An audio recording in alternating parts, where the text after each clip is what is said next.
this time we will recite the Pledge of Allegiance followed by a moment of silence.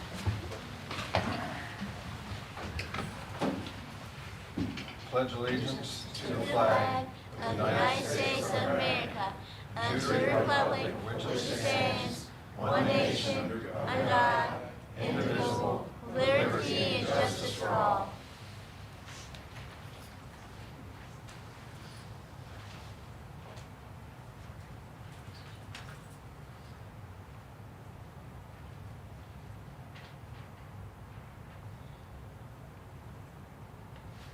Thank you.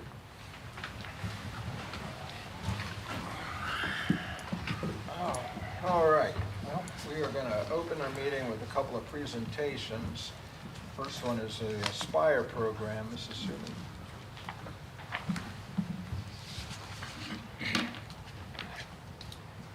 Good evening, Mr. Chairman and members of the board. Thank you for having us. I'm here tonight with some of my Aspire friends to share some more about what Aspire is and the work that we are so proud to do. First, I want to express how proud I am to be part of a school division that truly prioritizes postgraduate education. In a sampling survey of 21 Virginia counties, Campbell County is one of only 10 offering multiple specifically designed postgraduate programs for students who earned an applied studies diploma, and this is something to celebrate. The Aspire program was created with a clear purpose: to support students in building strong vocational, functional, and life skills that will help them thrive as adults. Our students spend their week learning mostly out in the community through meaningful hands-on experiences. We maintain a rigorous schedule that provides a variety of vocational opportunities. One of those opportunities is our vocational simulation lab, the PAYS lab, which is housed at William Campbell. This lab has drawn significant attention from both local and non-local school divisions, many of whom are eager to replicate the successful framework we've built. Students also spend at least one full day each week working at a local business. Our students have partnered with Home Depot, Food Lion, Spring Hill Sweets, The Virginian, APAR, and are currently gaining experience at the Golden Corral and the University of Lynchburg. We also operate a weekly coffee shop called County Perk, where students learn to read recipes, follow directions, prepare scratch-made treats, and deliver orders to teachers, State Farm, and once or twice a month to the school board office. The funds earned from County Perk allow us to provide community-based experiences for our students once or twice each week. Engaging with the community is a vital part of the Aspire philosophy.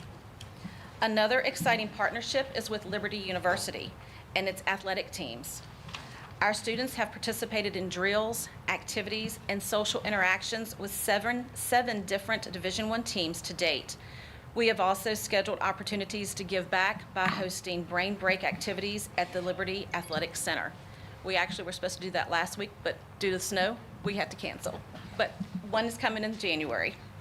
A typical day in the Aspire program might include students writing emails and strengthening computer skills, working toward IEP goals in one-on-one or small group settings, participating in vocational activities, both simulated and real, operating our bustling coffee shop, budgeting and shopping, handling money, learning about their community, collaborating with Liberty students, and engaging in new experiences they may never have had otherwise, like taking the train to Washington, D.C.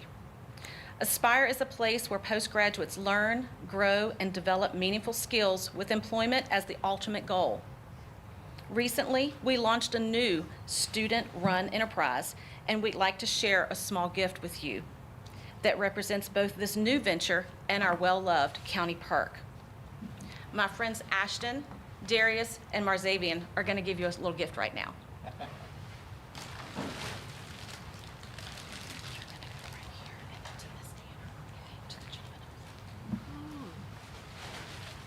No, keep going. Thank you very much. Thank you. You all have a blessed day. Thank you, you too. Thank you, thank you. Thank you. Hey, thank you so much. Very nice. Yes. Oh, mug. Thank you. Thank you.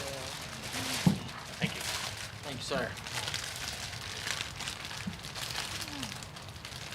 These young people and their classmates have worked hard to learn how to use the equipment to make and prepare the packages that they just handed out. When we think creatively, we help students discover possibilities that they may have never imagined. Not every future looks like a 9-to-5 job. A little imagination and a lot of hard work can reveal new paths. For some of our students, being their own boss might just be the perfect fit. So right now, I'd like to thank you again for letting us come and share what Aspire is all about. And we hope you'll enjoy this video that highlights our students as they learn, grow, and discover their potential.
Thank you, and thank you for your dedication.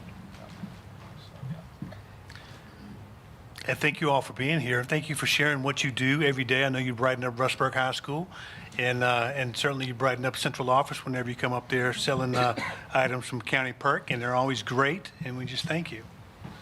Thank you.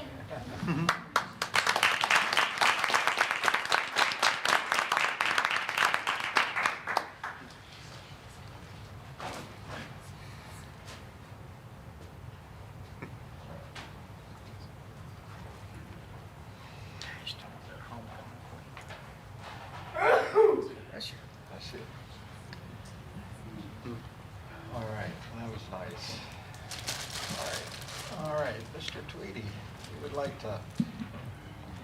a little bit of our land, huh?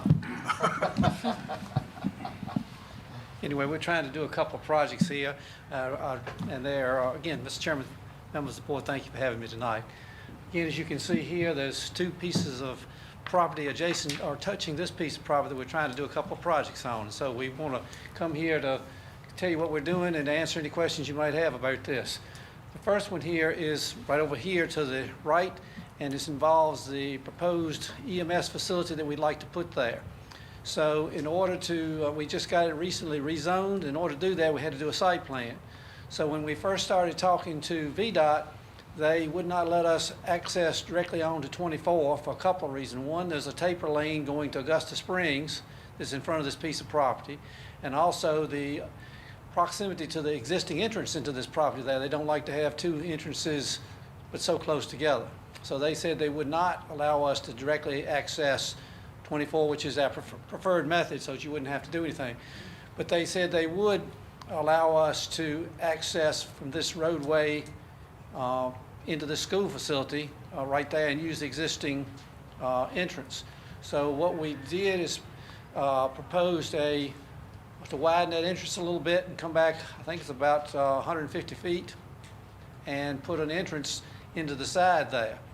And what the site plan shows is if you were to use a rescue squad would come out of that facility, they would circle around this to the left there, and if there was any traffic there, they would be able to continue the circle around and go back through the Augusta Springs to get out. So they would have a secondary way out if there were any traffic problems to prevent them to do that.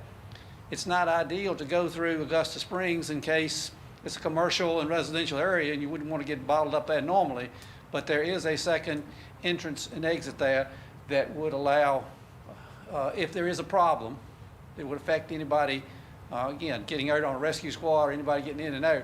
But the proposal is to have a 1 lane in, 12-foot lane, and 2 lanes out, one going left and one going right. So it would actually widen the entrance a little bit there. The other thing to note there, back to the first piece of property, is the fact that when we went to get this surveyed, they went back through the records and there is no easement there as far as a deeded easement that shows into this property. We've determined that it's a prescriptive easement. In other words, the school board owns all that property, and the highway department, you allow them to do it, but they don't own the property. It's still part of the actual property of the VOTEC Center. And so that's the reason that the new property line goes to the center of the road, because the road would be actually jointly owned, or the right-of-way, by this piece of property and the school board piece of property. So again, if you wondered why, one is to get rid of the strip between the right-of-way, and the other is to make the right-of-way the center of the prescriptive easement. So that kind of covers this one. You want to do questions on that, or you want to go to the other? So the one question I have is when you do have your EMS facility, they would access Dennis Riddle right there at the corner to get out on 24. Yes. If the school buses were there or whatever, they would go down to this new development. Yes. Correct? Would there be any reason that they would go back through our VOTEC Center and go out the other way? Well, this is the whole reason Or come in that way? they would normally, the whole reason for this piece of property is allow you to access to that stoplight. That's the one up here at 24 and 29, so you could go north, south, west there. And so the idea is to get out there and get as close to that stoplight as soon as you can to go whichever direction you need to go. So there would be no need or no reason, no anticipation, and that would certainly probably be their standard operating procedure, that they would not go through here at all unless there was some kind of just strangest emergency I can't imagine. So I don't think there would be any desire or intention to come through here. Now, is this just EMS or fire and EMS? Well, most of our facilities now are combined units, so there could be there's not going to be a full-blown fire department, but there could be one, maybe a chase truck and one larger truck. But no, it would not be normally first responder. It would be more like a backup. And that's one of the things we found. This location, I think, is something like 90 or 95% of the residents or the addresses in Campbell County, they can get there in 15 minutes. And so we spend a lot of time backfilling up at Alta Vista, or particularly up in the Brookville Timberlake area. And so this would be centrally located, so when a unit was running a call there, they could move it up to that area, or they could respond as needed. But it would be, ideally, it would be probably 3 or 4 ambulances and a chase truck and maybe one larger fire. Okay, thank you. So how far off 24 will the entrance be off of Riddle? I mean, y'all gonna do it close? It's like, I think it's a, it's a 75-foot radius. So from the edge of the pavement, I think you swing 75 feet around, so it'd be 150 feet to the edge of the entrance. So the center of the entrance would be 165, 170 feet from the edge of the road.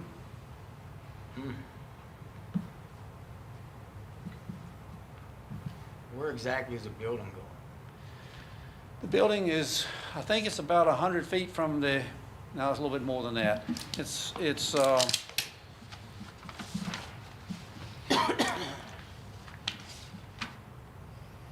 approximately 100 feet from the edge of the pavement. So it's not, it's close up there, close to the road.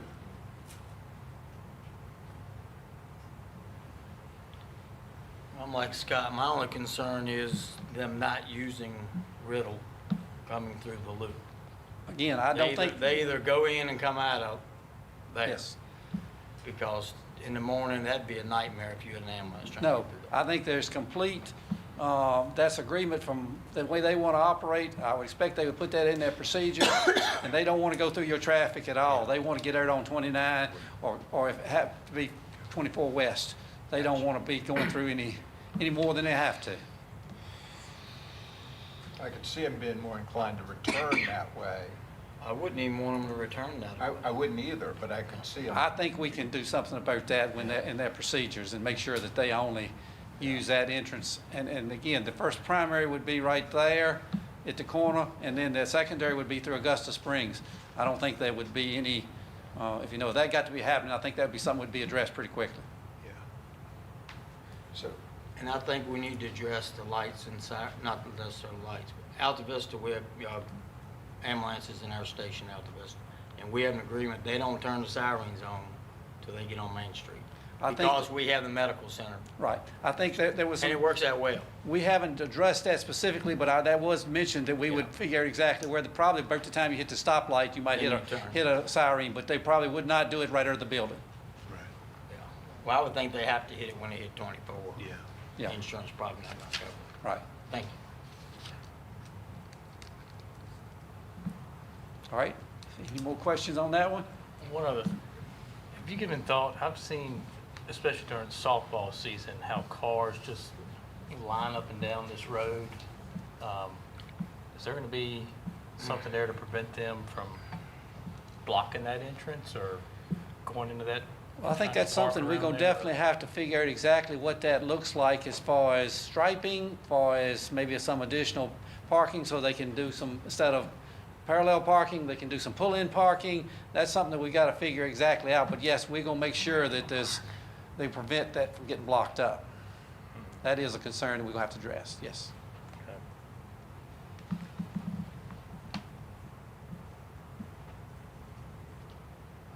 All right. Thank you. Moving on to the next one on the other side over here. This is showing where the existing animal shelter is, and the board has been discussing and has put some funds aside, and I know the Bark Agency has worked very hard over the last, I think it's almost 10 years, to raise funds for a new facility there. So when we started thinking about getting that done, the idea came up, well, since it's a county facility, would it be better to not be on the school's property? And so since it already is, we prepared this plat for about a little over 2.4 acres or 4.9 acres to basically cut it off so that it wouldn't be on y'all's property, it would be on county-owned property. Even though we're all kind of close together, it still looked like a good idea to do this. And so that was kind of the first step. I think the board will be having more discussions earlier this year or sometime this year about moving forward. But again, that was the survey, and it does include a access easement across there. I think we would definitely want to improve the entrance, probably pave it, and certainly allow the schools any access that they would want to have across there.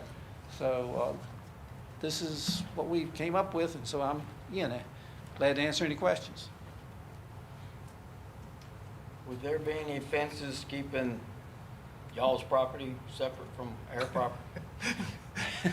When I say security issue, I've talked to SRO out here, and he says they're always walking the dogs all over.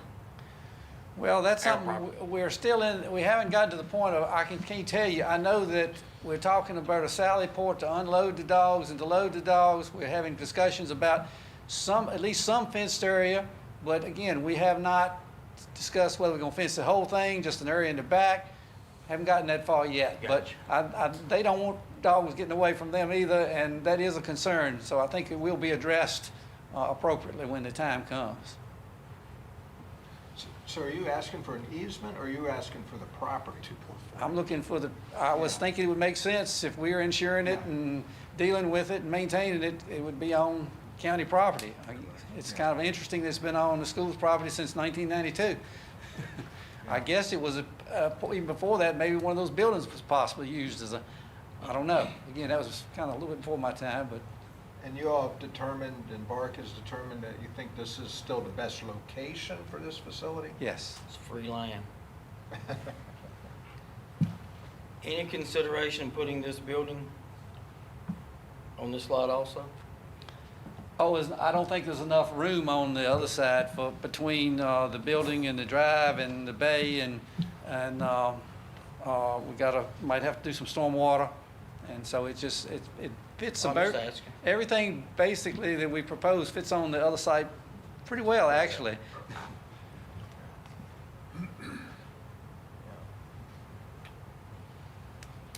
Well, when we knew this was coming up, we questioned a little bit if we ever needed to expand our facility here.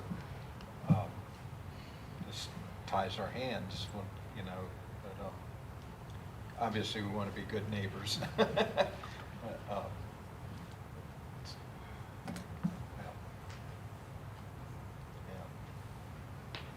There wouldn't be any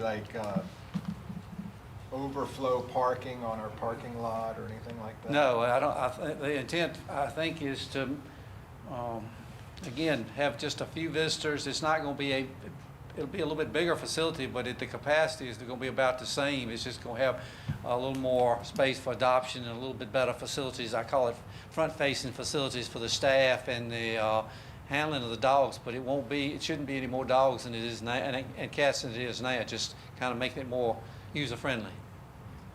And certainly look a lot better. And it will certainly look a lot better. Will the water tower come down? It's technically not on the new property, but I'm sure we could work something out if that's a desire. Yes.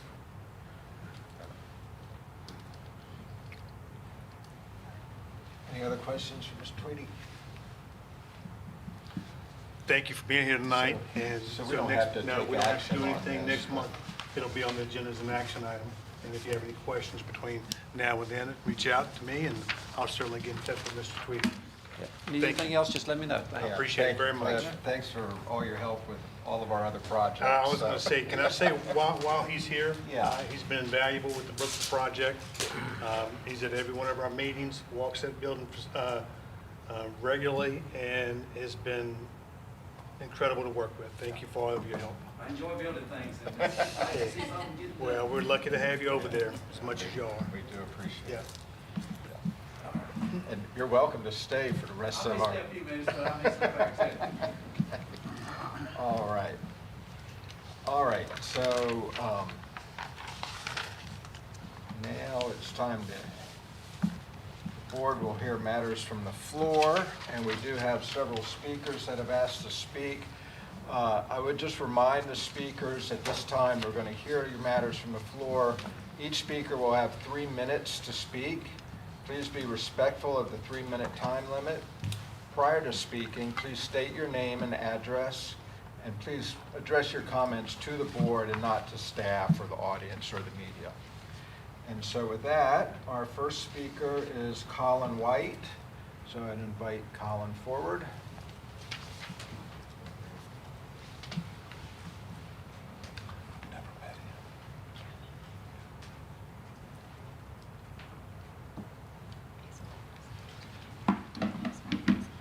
Appreciate you guys letting me speak today. My name is Colin White.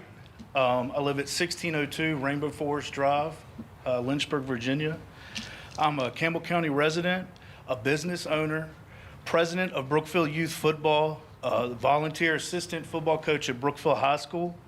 My wife has been employed by Campbell County Schools for 12 years. I'm also a father of 5. My oldest daughter graduated from Liberty Bedford last year. My middle daughter is the president of Liberty Bedford senior class. My son Nash is a 4th grader at Leesville Road, and I have 2 sets of twins that will be in Leesville Road very soon. I want to briefly address the eligibility of the Thomas children, and more specifically the concern regarding the October 17th game against Liberty High School. To be clear, the VHSL's own process ruled correctly regarding Cam and Blake Thomas on October 31st. The rule stated plainly that the moment the Thomas children moved into the address where I reside, they became eligible. Ms. White, the principal of Brookville, reached the same exact conclusion and never wavered. The findings were factual, consistent. Everything aligned with VHS rule and is a permanent that they were eligible.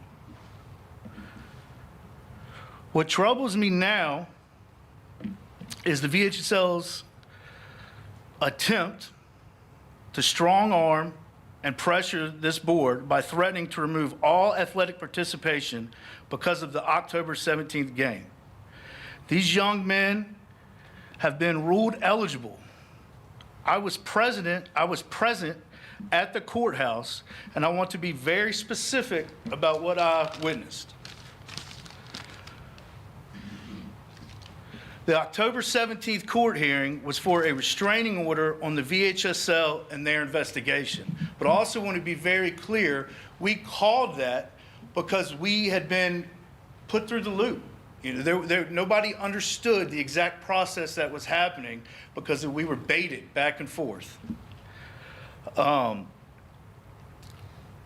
After hearing the explanation that the boys have not yet been ruled ineligible by the VHSL president, Ty Gayford, and his counsel, their explanation of the process of what it took for them to be declared ineligible, and the VHL's admitting of the unprecedented details of this case. It had never, ever been happened before where a principal and a superintendent ruled eligibility. After this meeting outside of the courthouse, okay, after this meeting outside of the courthouse, I heard Mr. Vance direct Miss Tanner to play the Thomas children.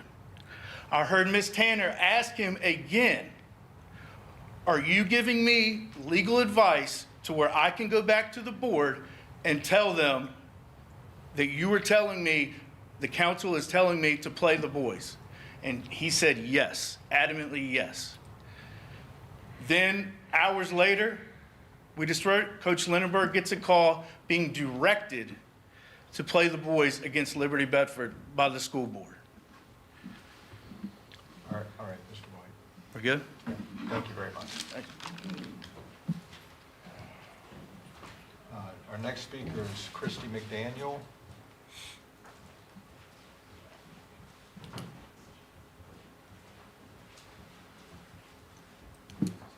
Hello. You want me to start? Name and address. Christy McDaniel, 2223 Bellevue Road, Forest, Virginia. Okay, the floor is yours. Okay.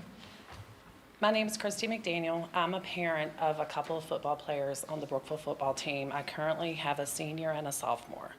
I want to speak to you tonight about our student athletes and how they were impacted this season. This season, I learned the VHSL rule book. I recently read every single school board policy there is. Reading the school board policies, I noticed that there's only one policy that protects our athletes. Nothing in the policy is related to the VHSL or a student being eligible.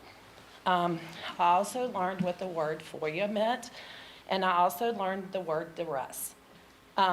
This decision that has recently been made, where we're going to be impacted postseason next year, not only affects our players, it also affects our cheerleaders and our band. A lot of athletes, including the cheerleaders and the band members, they look forward to that postseason. Like, that's something that everybody looks forward to. It's a big honor to have that. The VHSL rule book states that it's the building administrator's right to determine a student eligible or ineligible. 2 students on our team were found eligible. At the pregame meals, as the season went on, there was questions about whether 2 players would be able to play or not. As the season went on, those pregame meals became very somber. That was a time for the team to build rapport with each other, to build relationships with each other, and it turned into a very sad occasion for these boys on 4 different occasions. At the Amherst game, I witnessed as a parent, players and coaches crying on the sidelines.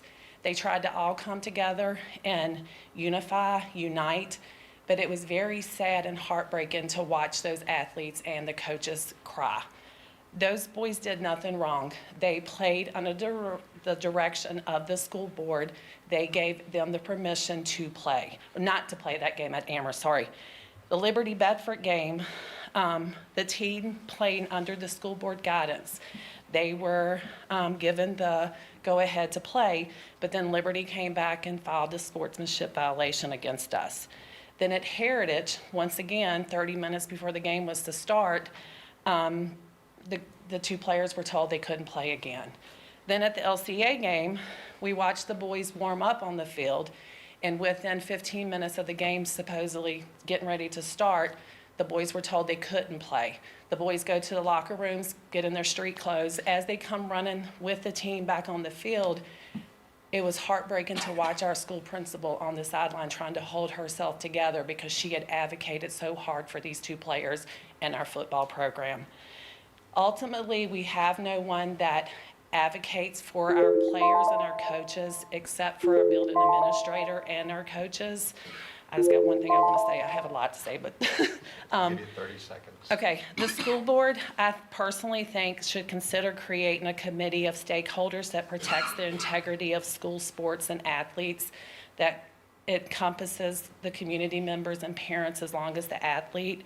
And the burden now has been put on the coaches on how they will keep our team motivated next year, knowing that we don't have a playoff spot. So I just want to make sure that moving forward that our coaches and our athletes are really thought of. Thank you. Thank you. Our next speaker is Brooke Gray.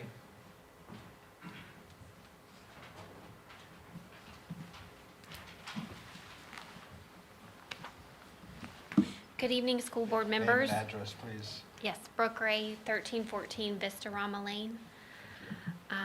My name is Brooke Gray, Brookville High School class of 2001. I was a varsity football cheerleader during the 1999 season when Brookville won their first state title. I reveal my age by telling this story, but it illustrates the fact that my Brookville pride runs very deep. While a state championship is a core memory, I stand before you today and say in all honesty, I've never been prouder to be part of the Brookville football family than I was this past season. I remember the afternoon when my son Bowen, a sophomore and varsity football player at BHS, first called to tell me that Cam and Blake Thomas weren't going to be allowed to take the field.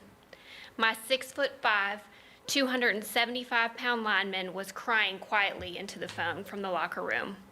"Mom, they don't deserve this," he said. For him, it wasn't about winning or losing, it was about his teammates. For several more weeks, this chaos ensued, the full team in the dark until minutes before game time, hoping for the best and knowing the worst. Up and down.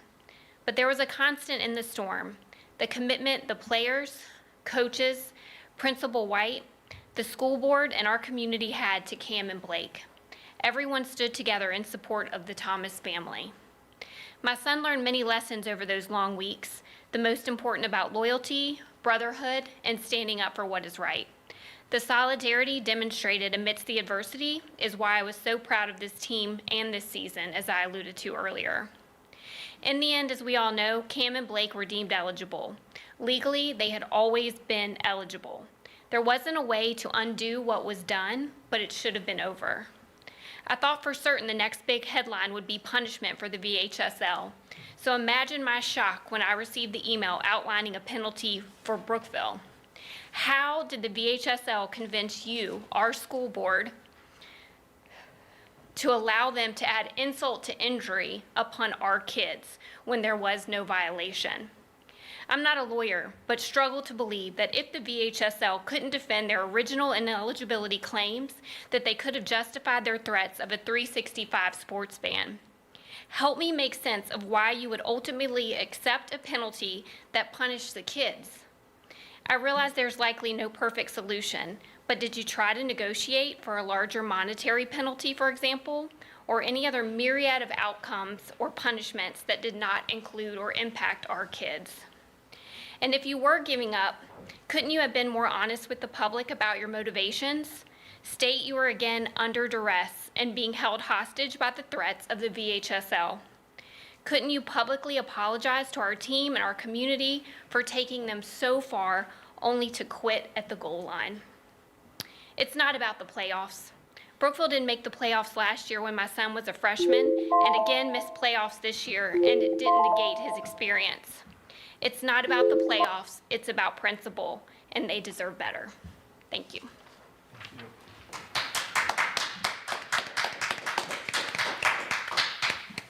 I feel your pain. Ms. Payne?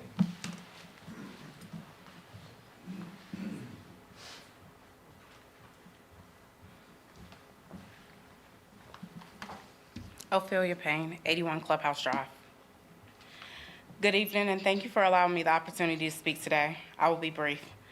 I'm here to address what I can only describe as a punishment without violation. How is it accepted that our boys are being punished for the entire 2025 season and now the entire 2026 season without committing any violation? From the very beginning, this situation has felt like a targeted attack on our football program. Week after week, our boys faced adversity, not only on the field, but off it. Often an hour or sometimes two before kickoff, they would learn that their teammates, their brothers, would not be allowed to play. After every game, coaches, parents, and teachers were left to console the young men who were confused, frustrated, and emotionally drained.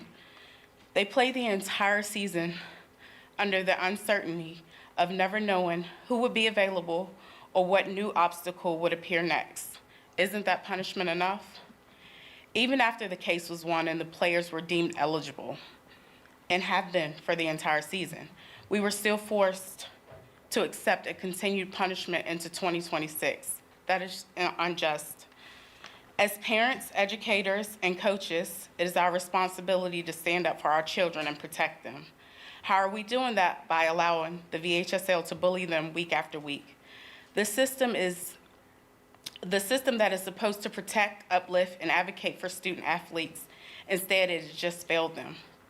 This season has been one of the greatest, yet most disappointing years for our boys. In face of constant adversity, they've built a family. They've showed resilience, leadership, and character, and yet they were robbed of an opportunity to fully showcase the hard work they've put in all summer long. We allowed it because we felt like our hands were tied, but because we were afraid to speak up. I'm here today to say we will no longer remain silent. We will not continue to allow our boys to be bullied by adults. We will not accept punishment without cause, and we will not stand by a system that exists to serve but does the opposite. By accepting this continued punishment, we have failed them.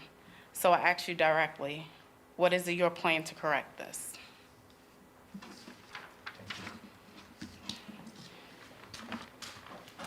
Thank you. Lincoln McDaniel.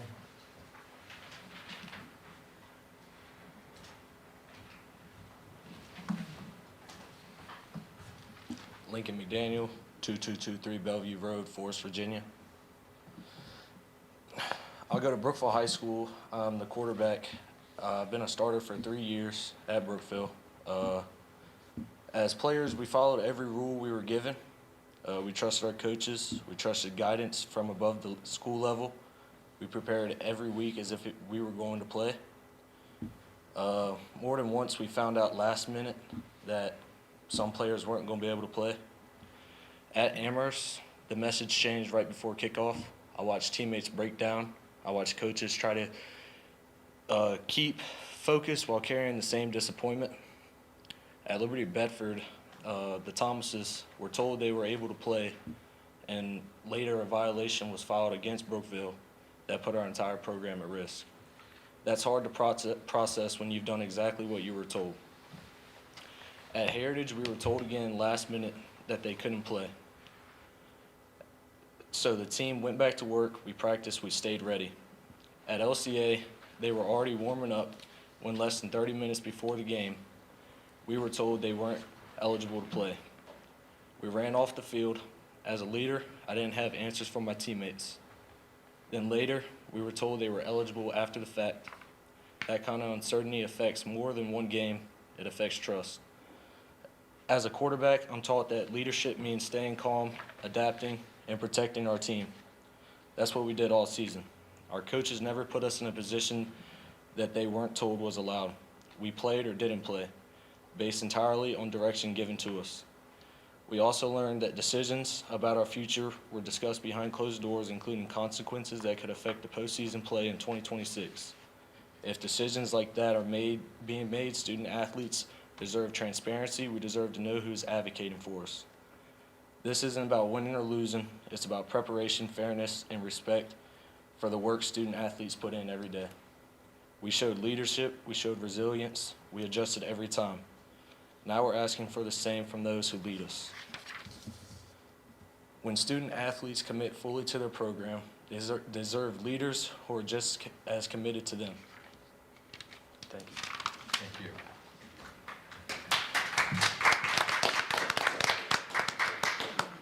Camden McDaniel.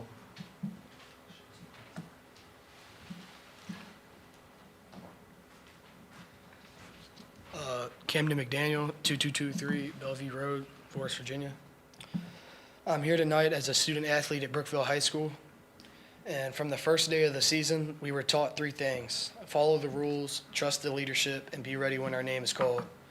We did that every single week. What we didn't have was consistency. There were multiple times this season when we found out the last minute that the Thomases couldn't play. They would be dressed, they would be warmed up, they would be mentally ready, then suddenly the plans changed. At Amherst, we were told right before the game that things were different. We had to adjust. I watched my teammates cry. I watched the coaches try to keep us focused when they were hurting too. They played at Liberty Bedford because they were told it was okay. Later, a sportsmanship violation was filed that put our entire program at risk. That was hard to accept because we followed the direction we were given. At Heritage, we were told again at last minute that they couldn't play. So we went back to practice. We kept showing up and we didn't quit. At LCA, they were already on the field warming up when less than 30 minutes before kickoff, they were told they weren't eligible.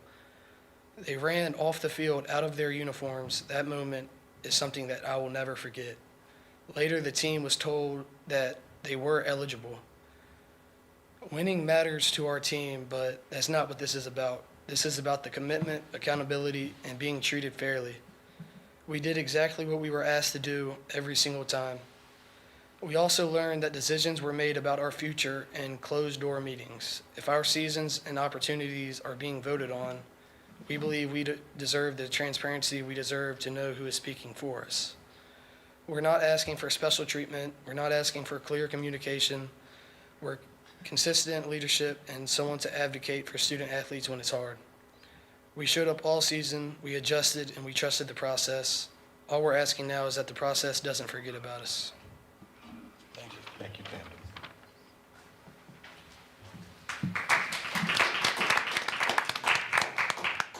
That's all that signed up. Is there anybody else here who would like to speak? 3 minutes.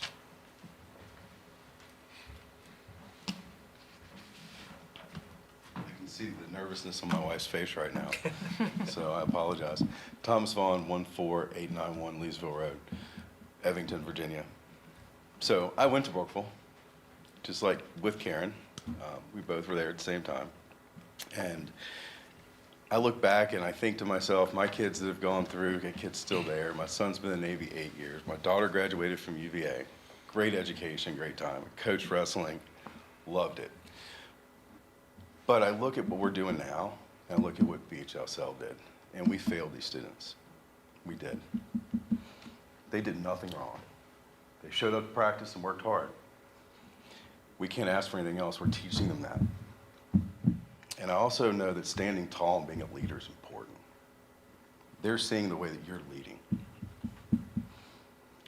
There's no way in poker you could bluff a 365 suspension for these boys that were deemed eligible. I think you should have fought harder. I do. I think everybody here would agree with that.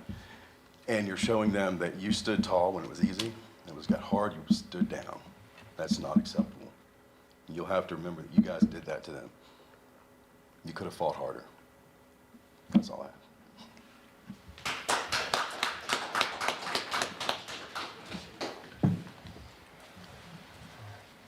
We're going to move on to our regular meeting. We appreciate all the speakers. As you know, this isn't a town hall where it goes back and forth. Feel free to reach out to your representative to discuss or have any other questions answered. Thank you. All right. I would like to ask for a motion about approval of the November 10th and November 25th meeting minutes. Motion to approve. Second. Any questions on the minutes? All in favor, please indicate by saying aye. Aye. Any opposed? Motion carries. Payment of the bills. Mr. Chairman, I review the bills as presented and make a motion to approve.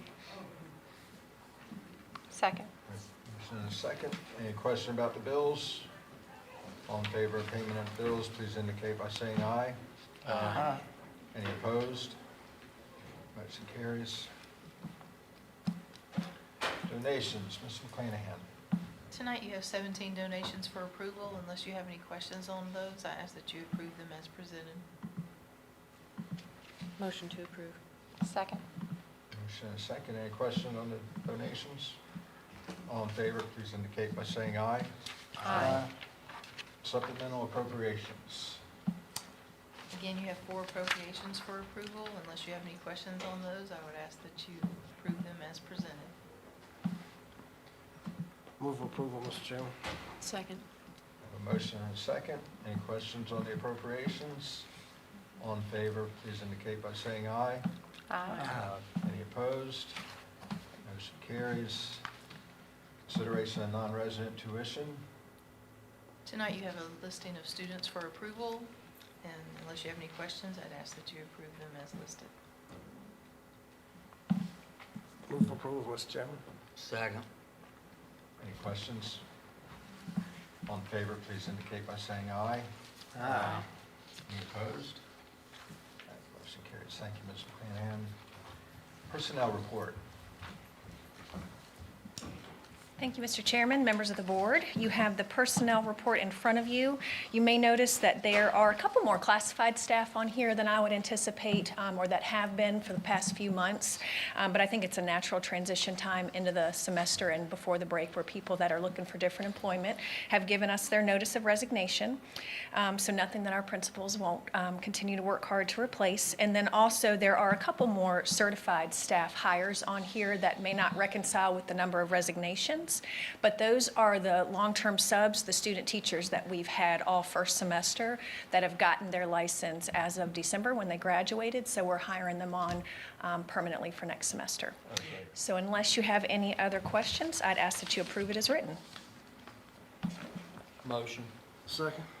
Motion and a second. Any other questions for Ms. Hunley? All in favor of the personnel report, please indicate by saying aye. Aye.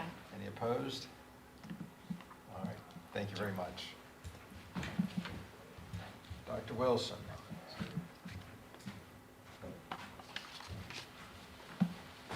Chairman, board members. We have 5 requests for religious exemption for your consideration this evening. Unless there are any questions, I would recommend we approve them as presented. Any questions for Dr. Wilson? Ask for a motion. Motion. A motion. I'll do the second. And, all right, we have a motion and a second. All in favor of granting these religious exemptions, please indicate by saying aye. Aye. Any opposed? Thank you very much. All right, information items. Back to Ms. McClanahan. It's that time of year again for the state and local economic statement of interest. They have not sent me the form yet, so I didn't have it to give to you tonight, but as soon as they send it to me, I will email it to you. It is, of course, for the calendar year of 25, and it will be due February 2nd of 26. So just not due by December 31st. No, no. You've got plenty of time to get it done. Once they send it to me, I'll forward it to you. Okay. I guess Mr. Pearman will have to fill one of those out, won't he? All right, thank you very much. That was just information, so Yes. okay, we're good. All right, Dr. Hale, the academic calendar.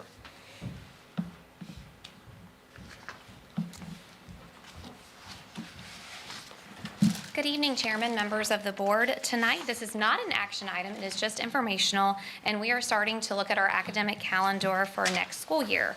I did want to highlight a couple of differences between this calendar and this calendar for 26-27 and this current school year's calendar to talk about where feedback was solicited and also gathered from our teachers in our community as well as our principals. On this calendar, you will notice that our back to school day is still scheduled for August 5th. However, we would do our orientations, which are shorter days for pre-K, kindergarten, 6th and 9th graders on the 11th, but actually start our first day of school on the 12th. That was a request from transportation as well as just having another day to get ready for school. Our ridership on our buses continues to increase every year, and we have several changes that we need to make for that. Also, as a reminder, we used to do this. We used to actually start school on a Wednesday rather than on a Tuesday, but due to holidays, breaks, it had changed over time. But we do want to make sure we give that department the opportunity to make the necessary changes, as well as give our staff, time to be well prepared for students. Another change that you will notice is our first PD day that is scheduled in September. On our calendar, it was actually a week later, but for this coming up year for 26-27, it is moved up a week. And the reason why is because fall break was moved up a week. There have been requests from the community with Columbus Day and Indigenous Peoples Day. It's a federal holiday. Some people are already off for then. We had kept fall break after that because the 9 weeks ended.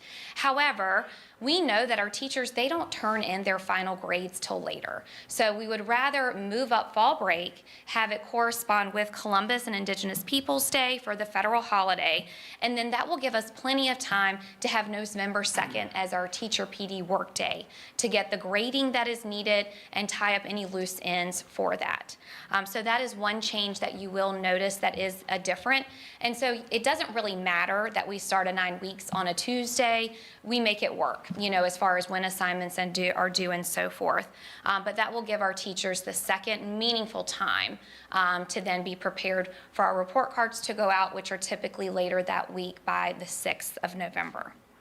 There are some things that cannot be changed on this calendar. So then you notice the most of this looks very similar to this school year. We have 1 week when we get back from January and hope for no weather for that last week of the first semester. We have our teacher work day on the 11th of January. We also still have our President's Day holiday in February, and then a teacher work day at the end of the third 9 weeks, weather dependent, on March 19th. Some things that can't be changed. Yes, spring break is early. It's a little bit earlier with the holiday and the way that falls. And also May 31st is the very last possible day for Memorial Day. So we will actually end school prior to Memorial Day if this calendar is adopted in January. But the other piece that can't be moved is graduation. We did inquire. It is already booked that weekend with Bedford County Schools, and they wouldn't be able to have us then, but we would keep our graduations for June 4th and 5th. That does give us a little wiggle room, to make sure we wrap things up and are able to celebrate with our seniors and graduates. But we do notice that that's not ideal. And we would prefer it to be closer, but are limited to that facility. And really have heard from our families how important being able to invite as many people and having at that Vine Center is necessary. So this is a compromise calendar. It looks a little different, but really trying to maintain our full 180 days for the entire school year, but also spread our breaks out enough and our work days for our teachers enough, and also be fair to our families, so that way maybe that's one less day, that they might have to take off on Columbus Day if they are already off.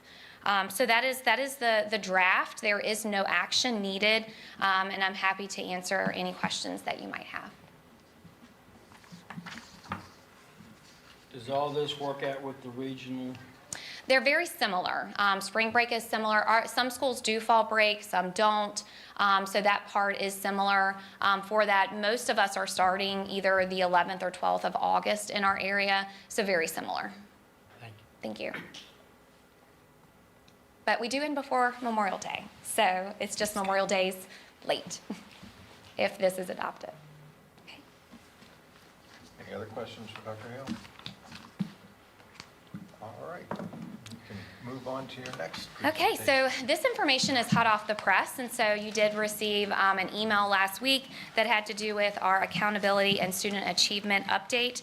This data was originally supposed to be released by the end of September, so we are happy to have it prior to us leaving for winter break, and again are very proud of a lot of the work and understand the other pieces that we'll continue to do.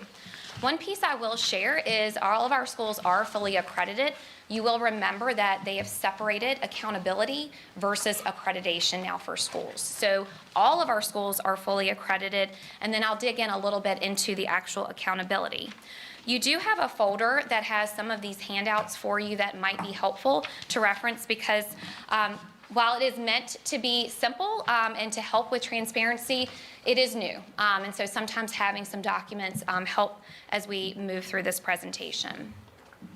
So for school performance and the support framework, as a reminder, there are 4 performance categories. We talked about this in October. A distinguished school in the framework has a score that is 90 or above. On track is in 80 to 89. Off track is that 65 to 79. And then schools that need intensive support are below 65. So those have not changed. Those are the categories for school performance and support. As a reminder, these are the categories that are included in that framework. It includes mastery, students' performance on those assessments, including reading, math, science, SOL test, as well as English learner progress. We also see growth for grades 4 through 8 with their SOL test as well as with VAP testing. And then readiness. Readiness, depending on the school, these are the factors that are considered. Every school looks at chronic absenteeism. Middle school includes advanced coursework. High school includes the 3E readiness framework. And then we also have our 6-year graduation rate, which would include any student who is on applied studies diploma. Graduation also includes federal graduation indicator. That is an FGI rate, and again, that's for our high schools. This is our, hopefully, it's a cheat sheet for our school division for elementary schools that have EL students that do not. And as a reminder, our 2 elementary schools that do have EL students that count toward the framework include Leesville Road and Tomahawk Elementary. Elementary school with that don't necessarily have enough students that meet that threshold include Alta Vista Elementary, Brookneal, Concord, Rustburg, and Yellow Branch. Our middle school students, our school that has enough EL students that is also included in the indicator is Brookville Middle School. And then Rustburg Middle School did not, for last school year, have enough students for that category. And then this is where it continues with differences for our division. High school, both of our high schools, Rustburg and Brookville High School, do have EL students that count towards this framework. And then our combined schools do not, and you can see the combined schools, it's a mix. It includes pieces of middle school as well as high school, but those are those reminders for that weighting. All of the pass rates and school performance support framework data are located on the website. If you want to look at a school-specific profile, you do have to click school performance and support to get the full framework for that specific school, which does give you a lot of information. So how did we do? So here is what the summary of our school performance and support framework scores. Brookville High School and Rustburg High School both achieved distinguished status with framework scores above a 90. And we'll talk in a minute about some of the highlights for them in our region as well as our other schools. On-track schools included Brookneal Elementary, Concord, Rustburg Elementary, Yellow Branch, Brookville Middle, Rustburg Middle, and William Campbell combined. And this is where it gets a little bit more complicated, so I'll do my best to make this as simple as possible. You will notice that the off-track schools, if we're looking at 80, all but one school is at that benchmark. So when we looked at our data originally, we noticed that everyone is in that range above 80. However, if there is a student subgroup, a student group that performs lower than what they're looking at as the state threshold, that automatically moves you to a lower status. So you'll notice here for Alta Vista Elementary, they had a federal identification, so that TSI stands for Targeted Support and Improvement.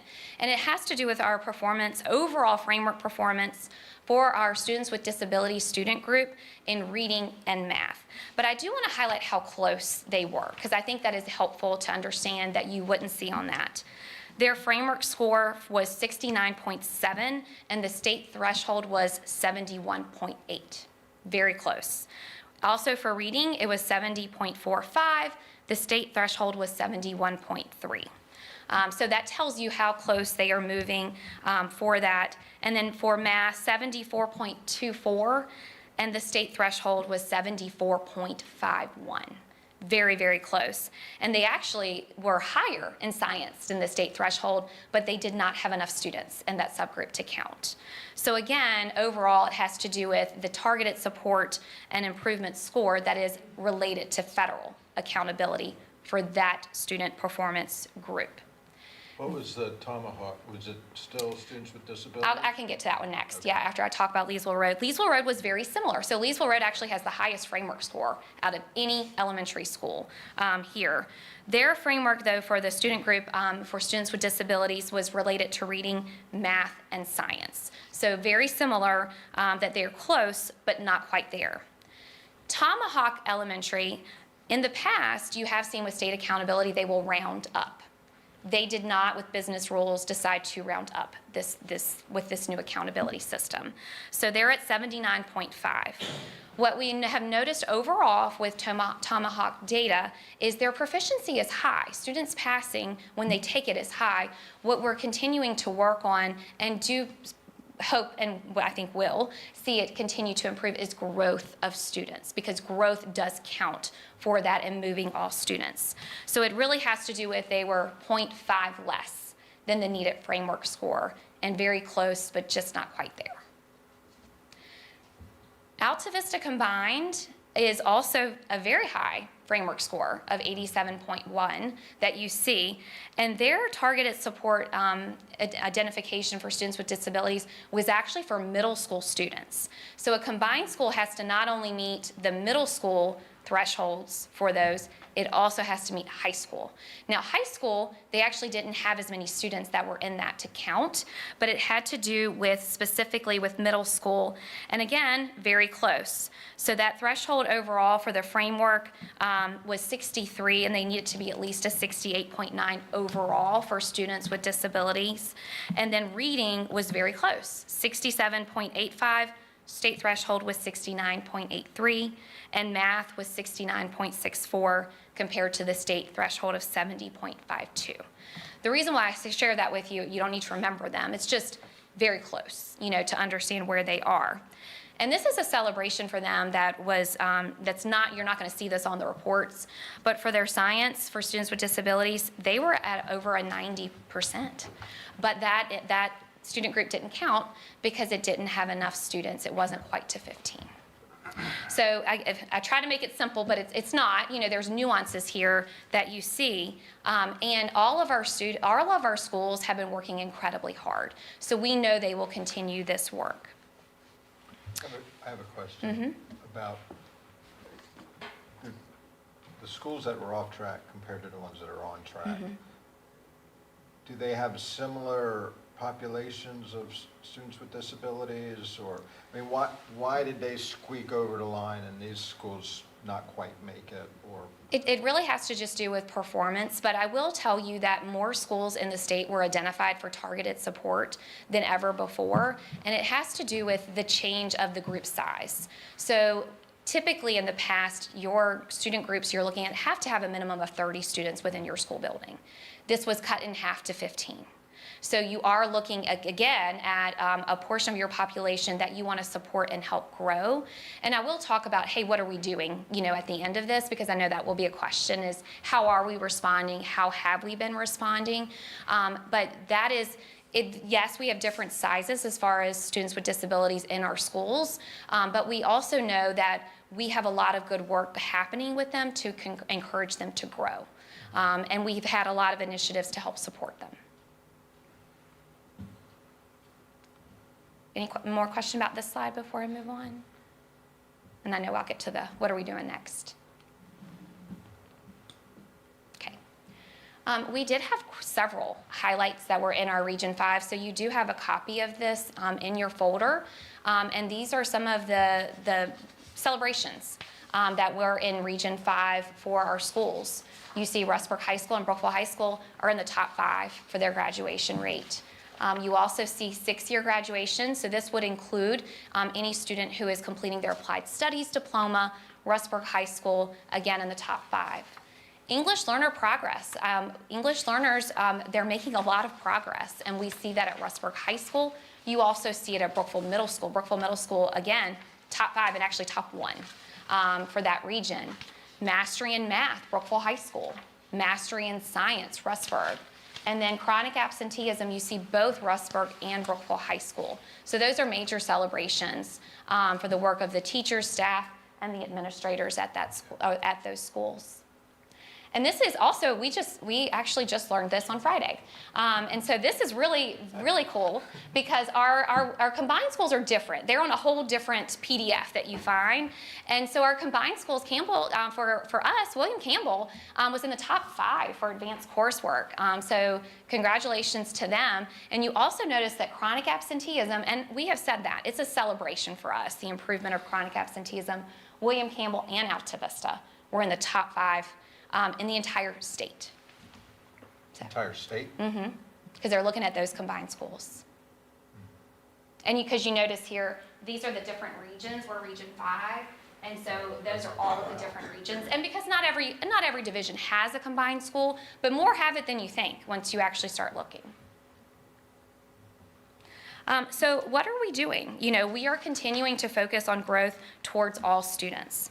We have had an emphasis on high quality instruction. As a reminder, we have adopted high-quality instructional materials in all of our core classes with reading and math, but also in special education. And we will continue to collaborate. We see this as an opportunity to continue that good work and also to make sure that we are supporting our special education teachers and assistants. We are looking at additional staffing. So with a TSI identification, that can open up federal funding that could possibly support some additional staff to help support these schools. We also want to continue to maximize scheduling. And as always, we look at our students not necessarily in this percentage number. We want to look at them on a case-by-case basis and respond to their needs. So the other piece for our next steps, again, this just came out last week, we are awaiting more information from the state regarding any type of federal funding, grant opportunities, and as always, we will continue to focus on growth for all students. I'm happy to answer, hopefully, what questions that you might have. Any questions from the board? You explained, I was wondering why we had a higher score on William Campbell when we were off track and they were on track. So And we had to, thank you, Mr. Max, we actually had to do some digging because of the scores are not going to be on those reports that are public, and so we were able to get clarity on that, so I appreciate that. But it's like you're sort of being punished for having special ed kids. And one of the things that we really want to be careful of too is we do support all kids, you know, and that's the work that we always do. And so we do want, we are proud of our schools. You know, we are proud of the work that we do. We're proud of our teachers and our students, and we'll continue to do that. Absolutely. Okay. Thank you very much. Thank you.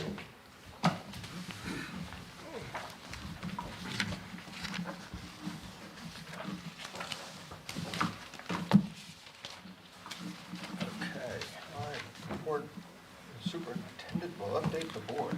Well, thank you, Mr. Chairman. The first thing I'd like to say is I want to echo what Dr. Hell just said, that, first of all, I'm very proud of our schools and our administrators and our teachers and our students for all of their hard work on this performance and support framework. I mean, you obviously want everybody to do well, and I think our schools all showed they did do well. We've all got areas to work on, but that's always the case, okay? And we will do that. So anyway, I just want to congratulate everybody. Certainly our two distinguished schools, congratulations for that recognition. And Will, congratulations. You did a great job down there at William Campbell. Again, I say that to all of our administrators and teachers. They rock. Okay, very proud of them all. On a sad note, I do want to bring to your attention that we lost a teacher last week. Russ Paulus was a band teacher at Brookville Middle School, and he passed away. The school handled it very well as you could. Obviously, there were a lot of upset adults, faculty members, and students. They are doing a concert on Thursday night at Brookville Middle dedicated to him. So Russ not only taught at Brookville Middle for a couple years most recently, but before he went to Lynchburg City, he was the high school band director at Alta Vista Combined. So I got to work with him for approximately 8-9 years, and kids loved him. So he's going to be certainly missed.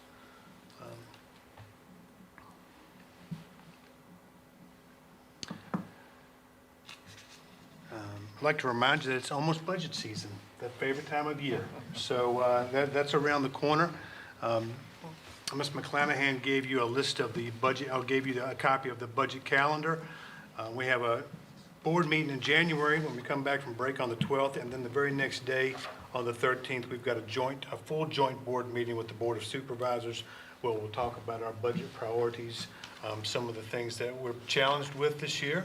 I'll also kind of show some of our focus areas for this year, show them STEM plus M, what that's all about. Just do some highlights, some areas of concern, and some budget priorities for the upcoming year.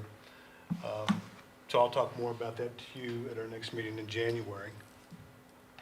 And then the last thing that I've got, I would like to recognize our distinguished chairman.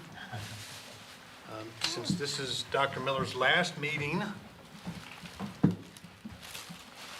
got two things for you. Yeah, go ahead and stand. I know being chairman and at the last meeting is you've provided our board with leadership for the past 12 years, and you've done it with heart. You've done it with compassion, with high expectations for our schools. And Dr. Miller, I appreciate everything that you've done for our schools, for myself personally, for our board. You really lead with heart, and we're going to miss you. Thank you for everything that you've done. This is very nice, and I really appreciate it. And I'll save my remarks for, I'll save my remarks. Very good. So, And then this is a thank gift you. from William Campbell. Will Cartwright gave it to me Will. to hand it to you tonight. Another plaque. A great prize.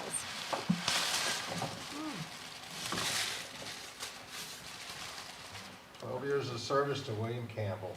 I couldn't be prouder of serving William Campbell at Brookfield Elementary. And so, thank you very much. Thank you very much.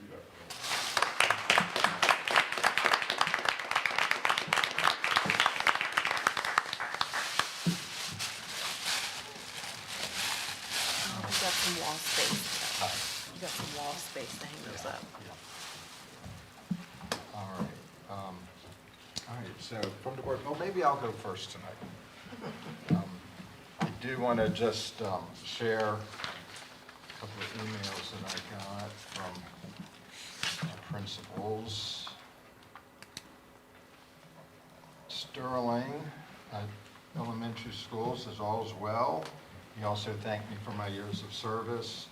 So they're celebrating the growth that our students in both reading and math on the Winter Measure Academic Progress Assessment, and celebrating being fully accredited on track with the New Virginia School Support Framework. They did have to put off their Christmas celebration, and now it'll be January 23rd. But, I do know that the elementary school is so well supported by the community down there that I'm sure that all's good down there, and that those kids are being supported. And then Will, I will just I'll just share what he shared with me, and he can chime in. And congratulations on the distinguished school. I mean, that's pretty neat when we're comparing William Campbell to the whole state. That's pretty impressive. So they started SOL testing today because of weather-related delays. They had a successful winter art show along with a band and choir concert last Thursday, and that highlighted the hard work and talent of our generals. And with the support of their band boosters and athletics, they got a new band trailer. It's great. Did you have one at all? We did. Okay. It was interesting. Okay, all right. And we're proud to share William Campbell is fully credited and an on-track status and a framework score of 87. And then we were also able to shop for 20 Christmas angels, ensuring that these students had presents under the tree this holiday. Thank you, Will. Anything you want to add? All right. All right, well, that's really what I had. I did want to just thank the Aspire presentation. And I wanted to thank, I really wanted to thank the speakers tonight. And I know we don't go back and forth, and I just could hear it in their voice, their frustration, but also the pride in their program and how well the kids stood up. And I forgot about that, but I'm proud of those kids on the team. And I just would like to emphasize that this was very hard for all of us on the board. And I understand where they're coming from. We had to make a decision, and we made it, but I sympathize and empathize with the community. But it is what it is. It's my last night. I just would like to say that it's been a privilege serving Campbell County, especially the Brookfield District. I have worked with some incredibly talented principals in my 12 years that are just unbelievably dedicated to their teachers and kids. And it's been a really eye-opening experience for me. I've worked with wonderful board members that are still here with me, and the ones that came before me, some of them really mentored me. I've always had a lot of respect. And then with the administration and the central office, just the level of professionalism and the commitment to the kids in our community. It's been, it's really been a privilege to be a part of that. And one thing that, when I was reflecting on it, I never had to deal with egos. And I've worked in organizations where you did have to work with egos. When I started to think about it, I never had to work with egos. And of course, I hope they can say the same about me, but it's just been an honor and a privilege to be in a position to sort of serve my community. And I hope that the community has benefited from my service, but I can say that I've truly benefited from serving my community. And so it's really bittersweet. I've said all along, I believe in term limits and passing the torch. I'm anxious for Maurice to take over, and I hope that it's as rewarding and as good an experience for you, and that you will put the kids first, listen to your principal, be there for them, and just help Campbell County keep doing great. So that's all I got. So I'll turn it over to Barry. Mr. Bennett regretfully couldn't be here tonight, but he asked me to share the following with you guys. Very, very happy that the state reports came out and we're fully accredited and on track. We have our 4th and 5th grade Christmas play tomorrow night, and the big Christmas at Concord event is on for Thursday night from 6 to 8. If you don't have anything to do Thursday night, it's worth a trip down there to watch it snow and have snacks and hot cocoa and all this. It was quite the festivity last year, so I'm sure it would be even better this year. It says we're having cookies with Santa this week, and almost all of our Christmas tree gifts have been delivered. And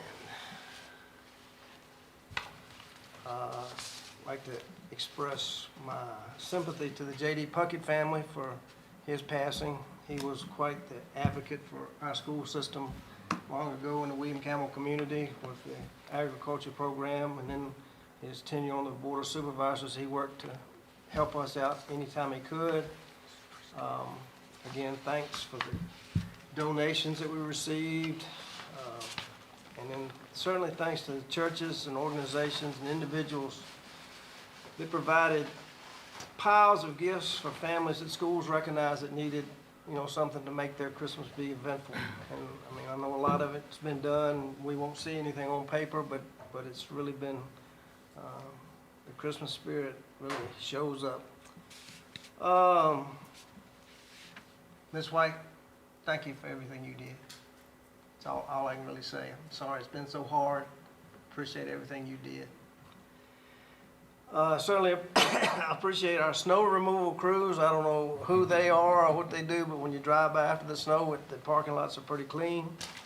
And I think based on some of the things I read on Facebook, I think we need to get the word out that you don't close schools just because you think it's going to snow. We base it on scientific evidence. It comes from somebody other than, it comes from somebody, and if it doesn't materialize, it's not your fault. We've been pretty good in the last few years, so every so often. The school board convention was very enjoyable, had some good speakers, had good camaraderie, had some good breakout sessions, and certainly appreciate the speakers that came here tonight to speak and express their feelings. And Dr. Miller, it's been a pleasure serving with you. I don't think the board has ever had a person that's ever been as involved with Brooke Neal and William Campbell like you have, working with Mr. Bennett and now Mr. Harrison, Mr. Cartwright, and prior to that, Ms. Hanson. I mean, you spent a lot of time trying to figure out what you leading us could do to help those two schools. And it's really, I think that's probably your best feature, is you wanted to do what you could to help those schools with all the other schools as well. And it's really admirable, and appreciate everything you've done. It's been a pleasure working with you. Thank you, Barry. That's all I got. All right. Well, and I would list all the festivities for the elementary schools, but there were tons. Tis the season, right? And I don't want to take, I know Kristen has worked hard with some of the elementary programs that were going on, but they're all rescheduled, and so they're all still happening amongst the snow and the chaos. I did want to mention just continued prayers for the Brookville Band community, that was a really rough hit. Even though he was not here for very long, Russ had a huge impact on both our middle school and our high school programs, and so certainly to remember to, if you could able to come out on Thursday night and support them. I know that I've heard from quite a few parents and students that the student impact, I think, has been hugely significant on what he meant to them. Door competition at Brookville, we still had it. Like, even though that's something I look forward to every year amongst the chaos of the construction, amongst the snow day chaos, and I drugged Leon out this year for us. So Kristen and Leon and I went around, and we tried to let Leon be the tiebreaker, but I don't know, we had our strong opinions on the door decoration contest, and so that was great to see the teachers, even amongst the snow days, even amongst the construction, that they were still able to go out and spread some Christmas cheer amongst the hallways. So that was great to see. And I think Leon enjoyed kind of being back into the hallway, so that was fun. I want to thank Timberlake Church and their blessings. I was able to participate on Wednesday. The snow day, we still got all the gifts there, but there were, gosh, and Brian, help me if you can remember the number. It was close to 200 plus families again this year that we were able to reach.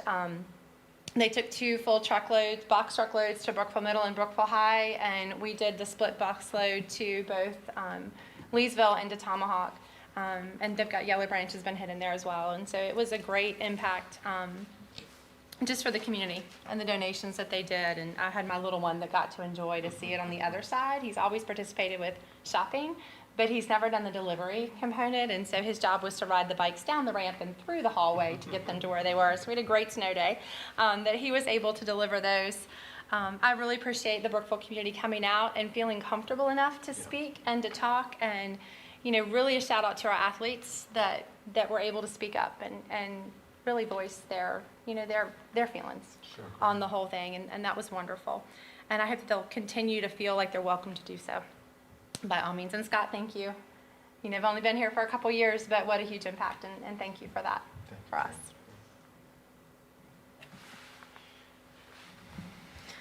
Well, there's been a lot going on across all of our schools lately. I wanted to start off by congratulating Brookville High School on earning a distinguished and fully accredited rating. That's a big deal and something to be really proud of. We've also seen some great things from our students. Brookville Wrestling having a strong start to the season, to the speech team, and the choir students at both the middle and high schools are doing an amazing job. Lots of wins and strong programs there. I do want to echo at the same time, our hearts are heavy with the loss of Mr. Paulus. Even though he was only with Brookville for a short time, the impact was huge. He will absolutely be missed. Our thoughts and prayers are with his family and the entire band community. With all of the snow days, it's been nice to see our elementary schools still finding ways to make things special for our kids, extending Santa shops, which is my favorite time of the year, because I get to be an elf in Santa's workshop, and I help the kids wrap their presents to all of their siblings and their parents, and the joy on their faces, but also all of the adults in the room watching the kids pick out their favorite things. It's a lot of fun. Spirit Week is this week, and Santa will visit on the 18th at Leesville Road for pictures, and then December 19th is an early dismissal, but it's also Pajama Day. I hope our families were able to enjoy the unexpected time together and make some memories during the snow. I also wanted to say thank you to all the speakers that came out, and I think it's important to be a leader and let your voices be heard, and it's such a privilege to be able to listen. Also, I just wanted to say thank you, Dr. Miller. I haven't known you a long time, but it's been great getting to know you, and I appreciate your service. Thank you. And that's it. All right. So Dr. Shields shared some good news with me. I regret that I am missing the chorus concert tonight, and instead having all this fun. But yeah, I hope they're having a good concert tonight. And the band will be performing tomorrow night at 7 o'clock, so look forward to making that. We had some accolades for some students. Alex Dunn signed a letter of intent to play football at UVA, and Taylor Hall signed a letter of intent to run track at Ferrum, so congratulations to them. Summer Adams won an award from the Exchange Club of Lynchburg for the FBLA. And then we had Caleb Cash, Summer Torrance, Izzy Martin, Shayla Moody, and Ben Curry for making the all-district course. And lastly, we had Sydney Nolly, our RHS French teacher. She won the 2025 Shirley Hall Best of Flava presenter. Did I present that correctly? FLAVA. So congratulations to Sydney on her accomplishments. And Dr. Shields, congratulations for Rustburg High School's performance in regards to the framework information that came out to you and your staff for all your hard work. And I noticed you're sporting a nice Christmas sweater there, so thanks for We're in full holiday spirit. gracing us with that tonight. So, and let's see, I too want to thank the Brookville folks that came out to speak tonight. For sharing their concerns, and I think hopefully as a board we can work to give them some additional feedback on how things went down and what we can do to further support them in their program. And thank you, Ms. White, for all you did as well. So, and lastly, Dr. Miller, good riddance. You have burdened this board with your lack of poor performance for 12 long years, and we're glad to get rid of you. No, I'm kidding, of course. You've been an outstanding member of the board. You'll be missed. And, thanks for all that you did. So. I appreciate it. I knew that was coming. Gary? I too want to thank Scott for his 12 years of service to the kids of Campbell County. Tomorrow night, the Alta Elementary School is hosting a Title I event, Christmas Around the World, from 4 to 6. It's followed by the 4th and 5th grade musical performance at 6:30. Everybody's invited. I'd also like to thank everybody with the donations. I did a little math. I know y'all probably don't believe that, but this year we've received $383,965.04 in additional donations throughout the county. To me, that's amazing. Yeah. Yes. All that is greatly appreciated. I want to thank everybody who came out from Brookville. With the kids speak tonight, I think I've been on this board for 20-some years, and we've never been involved with athletics. I think future going forward, we need to maybe pay a little bit more attention to what's going on with the HSL. We attended the VHSL event at PSBA conference, and the presenter said it's all about the kids. Well, I don't believe that after everything that's going on at Brookville. And it's a shame that the kids are being punished by the actions of adults. I personally think they've been punished enough.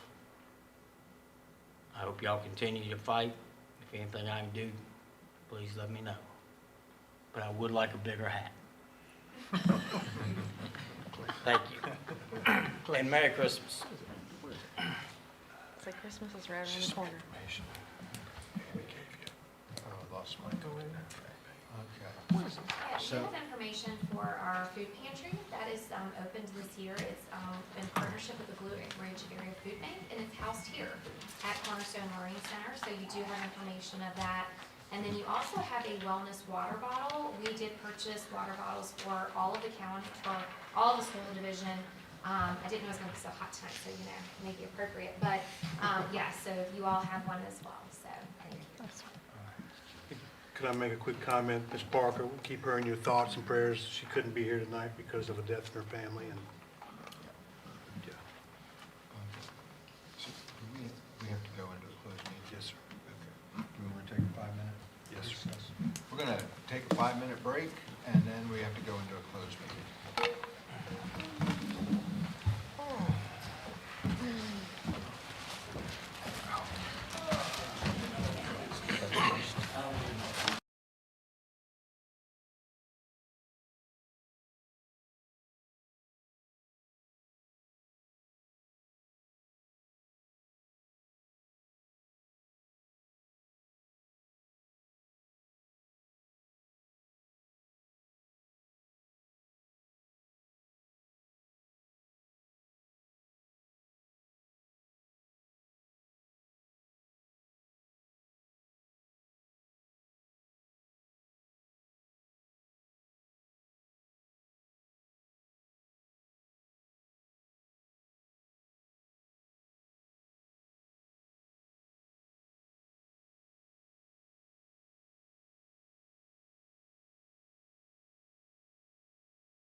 Stretch my arms, I'm like, I need some of that in here.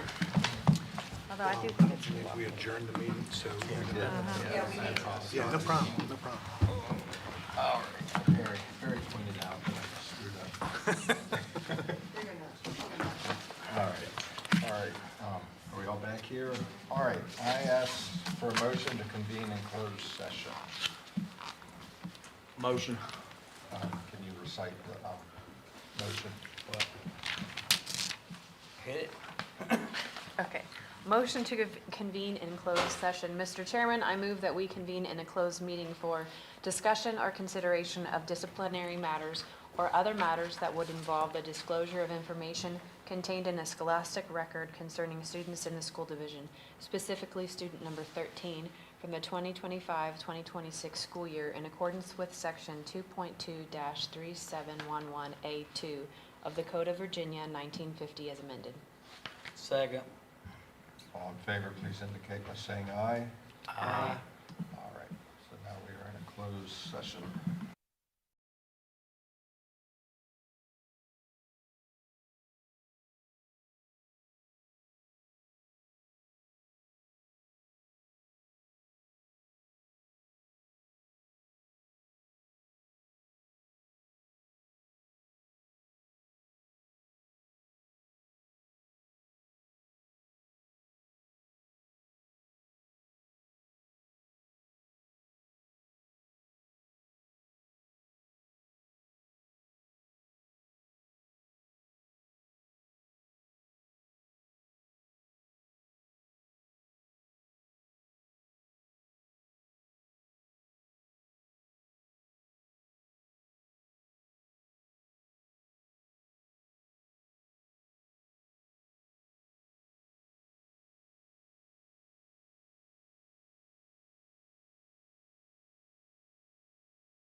We have a motion for going into. Second.